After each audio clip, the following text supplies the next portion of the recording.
రాజశేఖర రెడ్డి వేసిన విత్తనం ఇప్పుడు పెద్ద విషవృక్షమై కూర్చుంది. అది ఏమాత్రం వెరపు లేకుండా మంచి మర్యాదలకి, రాజకీయాల్లో గౌరవానికి, అడ్మినిస్ట్రేషన్లో సంప్రదాయాలకి ఏమాత్రం విలువ ఇవ్వకుండా కమ్మవారిని ఓపెన్గా, టార్గెటెడ్గా వాళ్ళని అణిచివేత ఒక యుద్ధ కార్యక్రమంలాగా యుద్ధం ప్రకటించారు. అది వీడు వచ్చిన తర్వాత జరిగినటువంటి కొత్త మార్పు. ఆ పరిస్థితుల్లో 30వ తారీఖున ప్రమాణ స్వీకారం చేశాడు. అదే రోజు రాత్రి వాడు ఇచ్చిన రెండో జీవో నా ట్రాన్స్ఫర్ చేశాడు, కానీ పోస్టింగ్ ఇవ్వడు. సో 8 నెలల పాటు పోస్టింగ్ లేదు, జీతం లేదు. సరే, బ్యాంకులో ఎంతో కొంత సేవింగ్స్ ఉంటాయి కాబట్టి నడిచిపోయింది.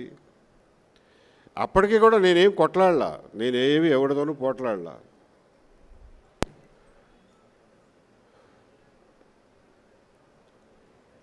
అజయ్ కల్లాం దగ్గరికి 2-3 సార్లు పోయి, ఏమంటే పోస్టింగ్ ఇవ్వకపోయారు, బాగానే ఉంది, మరి జీతం కూడా ఇవ్వకపోతే ఎట్లా బతుకుతామయ్యా, మేమేమి అంత ఆస్తులు ఉన్న వాళ్ళం ఏం కాదు, అదిగాక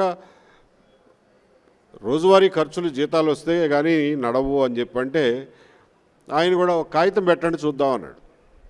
కాగితం పెడితే గవర్నమెంట్ ఫైల్ కదులుతుంది, ఏ కాగితం లేకపోతే ఎవడు చెప్పినా ఎవడు వినడు, నోటి మాట ద్వారా చెప్తే అన్నాడు. ఆయన చెప్పాడు కదా అని చెప్పి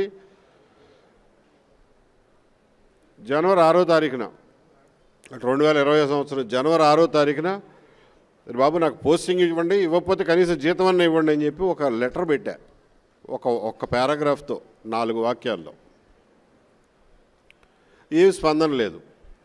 సరేలే, కొత్త సంవత్సరం పండుగలో ఉన్నారో, తర్వాత సంక్రాంతి గొడవల్లో ఉన్నారో అని ఒక 20 రోజులు ఆగి మళ్ళీ 28వ తారీఖున మళ్ళీ ఒక రిమైండర్ పెట్టా. అంతవరకే, నేనేమి కొట్లాడలా ఎవరితోనూ. వారం రోజులు తిరగకుండా సస్పెన్షన్ ఆర్డర్ చేతిలో పెట్టారు. అంటే ఏంటన్నమాట, వాళ్ళ ఉద్దేశం ఏంటంటే, నువ్వు జీతం అడిగే సాహసం చేస్తావా, కాగితం ఇన్ రైటింగ్ మమ్మల్ని కాగితం పెట్టి మాకు జీతం ఇమ్మని చెప్పి అడుగుతావా అనే అహంకార ధోరణిలో ఉన్న ప్రభుత్వం ఆ రోజున.